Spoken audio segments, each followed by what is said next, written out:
How's it going, guys, and welcome back to the channel for a brand new Star Wars Squadrons video. Now in this video we're going to obviously be discussing Star Wars Squadrons as it came out nearly a week ago now, and I was actually lucky enough to get my hands on it a few days earlier than that thanks to EA. But anyway, because I've had so much time with the game now, I've been able to really sink some serious hours into it, and I think it's fair to say that there are elements of Squadrons that are the absolute best of what Star Wars games have to offer. But there is certainly some trade-offs to that. But we'll get into all of that throughout the video.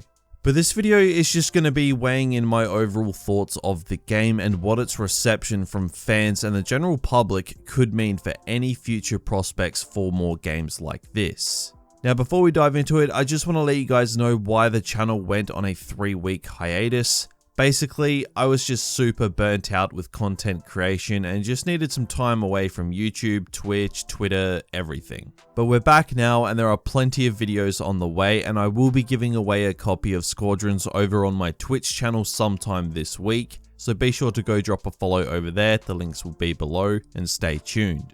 But now, let's dive into it. There's a lot to cover today. So, Star Wars Squadrons. Is it good? Is it bad? What's the deal? What do I think? And what do I think it means for future games like this one? Will we see more of them? Squadrons, back when I playtested this game months ago, I was like, this is the most immersive Star Wars game ever made, and that's objective fact. It's not even up for debate. I know people will argue with it anyway because Star Wars, go your hardest, you won't change my mind.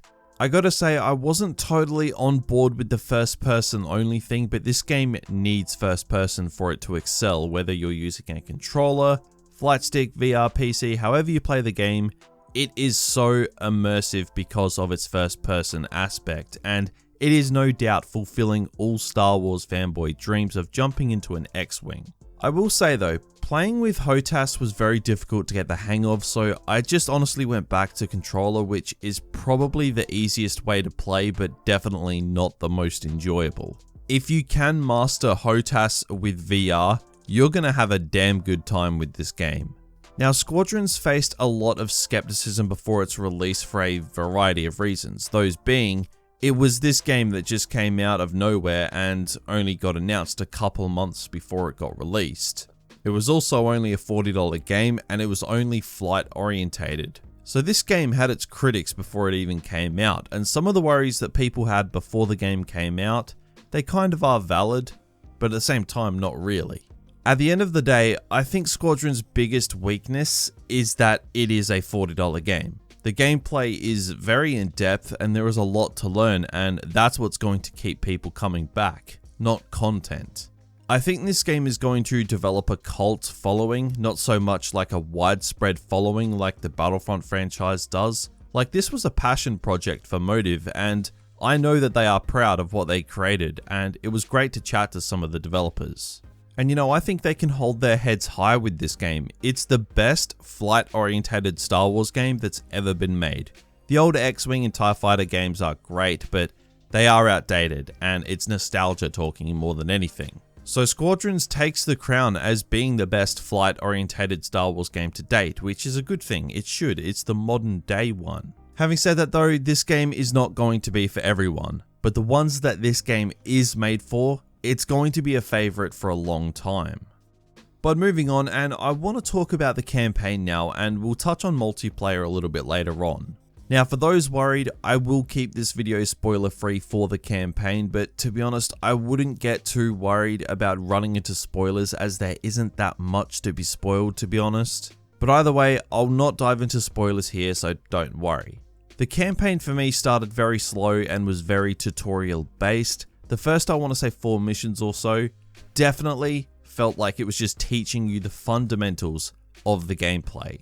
Granted, the gameplay has a lot of depth and there is a lot to learn, so I didn't really see this as a downside.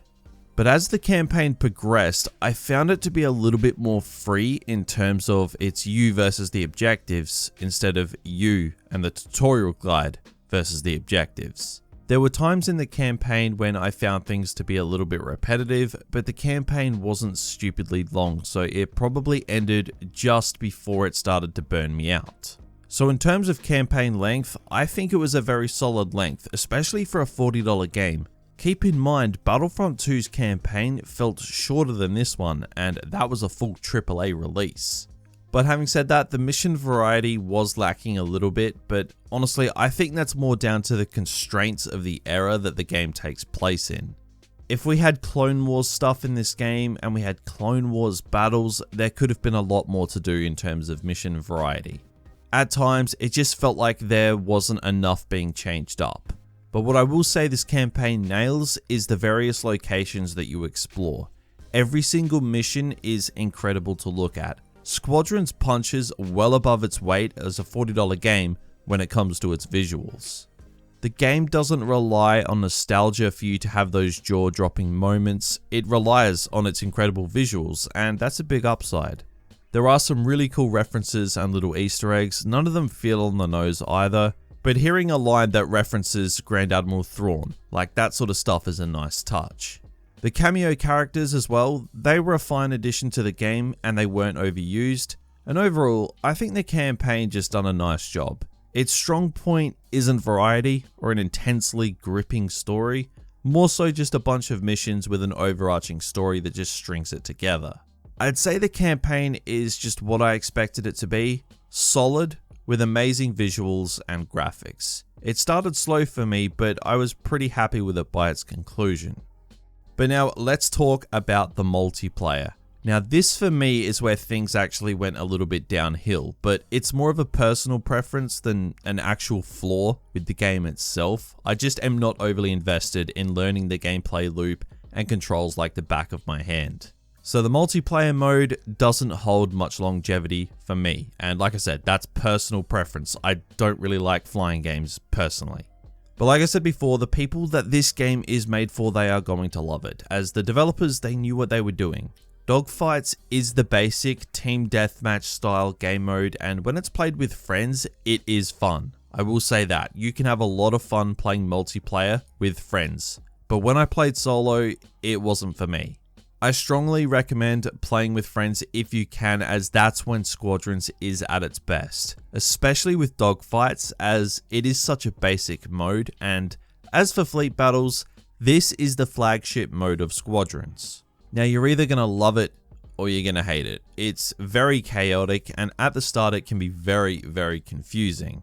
You really need to master your skills to be somewhat successful in this mode, and that's why you can't actually play the mode until you're rank 5. Because it is difficult. But it sure is fun to just dive into these chaotic battles, and it feels like a constant tug of war. Now some people may enjoy that, some people might not. At the end of the day, like I said before, it all comes down to personal preference. It does feel nice when you're in the middle of fleet battles and you're constantly changing controls around in your ship, whether you're changing your rear deflector shields to the front, converting your engine power to your weapons, or ducking and weaving through debris. Squadrons really does have its moments, it really does. The only thing holding the game back, like I said before, is that it is just a $40 game, with the content that you'd expect from a $40 game. Now as long as you go into it with your expectations in check that it's not a full title, then I think you'll walk away happy with this game. But if you're after a game with a heap of content, a game to like fill the huge void that Battlefront 2's cancellation left for pretty much all of us, then it's probably not going to fill that void. I still think that this game would have fared better if it was released alongside Battlefront 2's live service, as opposed to making this game the centerpiece of all Star Wars games when it's just a smaller title. That's kind of an unfair weight on Squadron's shoulders, but that's not the game's fault. Now I've been doing some looking around, and Squadrons has received mostly positive reception from what we have seen so far, and it's deserved. There has no doubt been review bombing going on because some people are sad and need a hug. Yet the review scores across the board still seem to be pretty good, all things considered. Now I did actually see that Squadrons did not top the boxed sales. It was beaten by Crash Bandicoot 4, and it got nowhere near where Jedi Fallen Order did from what I can see, which to be fair, I don't think anyone expected Squadrons to beat Fallen Order in sales. Like, that game literally surprised everyone. So I don't know if that's going to discourage EA from making more smaller title games like Squadrons, I personally think bigger games less often is the better way to go as opposed to smaller games more often. I'd much rather see EA commit to a Battlefront 3 and Fallen Order sequel across a couple of years than 5 small games that come as quick as they go. But either way, we'll see what the next few weeks or months has for Squadrons, and then we'll be able to gauge on the game's success from there. But yeah, that's pretty much my overall thoughts on Squadrons. Definitely positive. This isn't the sort of game that I'd normally go for, as I'm not a flying guy like I said, but I still had a lot of fun with Squadrons, and I have no doubt if you love flying, you will love this game. As like I said, I think it's the best flight-orientated Star Wars game that has ever been made. But those are just my thoughts. Go ahead and let me know down in the comments what you think of Squadrons. And remember, I am going to be giving away a copy of Squadrons over on my Twitch channel later this week. So make sure you head over there, drop a follow, and stay tuned for the live streams. And if you did enjoy this video, then be sure to drop a like and subscribe to the channel if you are new. I actually have a lot of videos in the pipeline for the next month, so keep an eye out for those. I'm really excited to get those out. But that is it for me today. Thanks for watching, and happy flying.